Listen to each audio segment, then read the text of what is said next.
Friends, আজকে আমি করছি সয়াবিনের ড্রামস্টিক, যেটার জন্য আমি দুটো আলু সিদ্ধ করে এর মধ্যে মিশিয়েছি আর সয়াবিন সিদ্ধ করে কুচি কুচি করে ম্যাশ করেছি। দেখো, ওটাকে ভালো করে ম্যাশ করে নিতে হবে।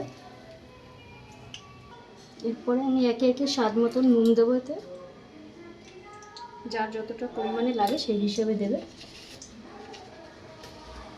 একটু হলুদ দেবো,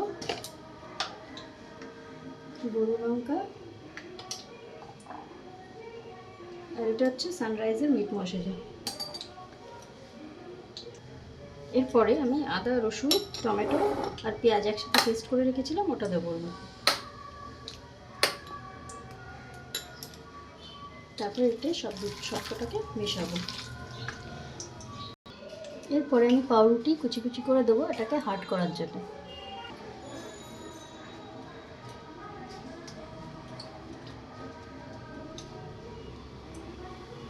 মিশ্রণটা ঠিক এরকম হবে, দেখো। এরপরে এটাকে স্টিক যেরকম হয় ড্রামস্টিক, ঠিক ওরকম করে আমরা গরম তেলে দেবো। এই দেখো, আমি তেলটা আগের থেকে গরম করে রেখেছি।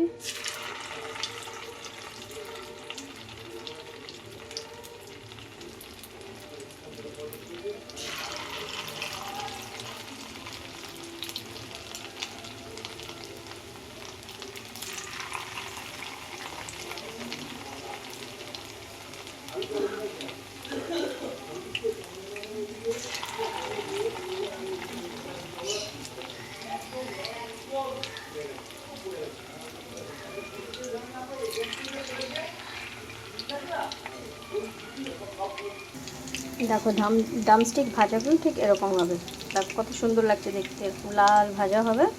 হয়ে গেলে এগুলো তুলে রাখবে। তুলে রেখে এটাকে আবার যদি কেউ রেসিপি করে খেতে চায়, যেরকম আদা রসুন পেঁয়াজ বাটা দিয়ে ঝাল করে খেতে পারে, বা ডাল দিয়ে কেউ খেতে পারে, যেটা যার ইচ্ছে। এটা ভীষণ ভালো লাগে, বাচ্চাদের একটা প্রিয় খাবার এটা।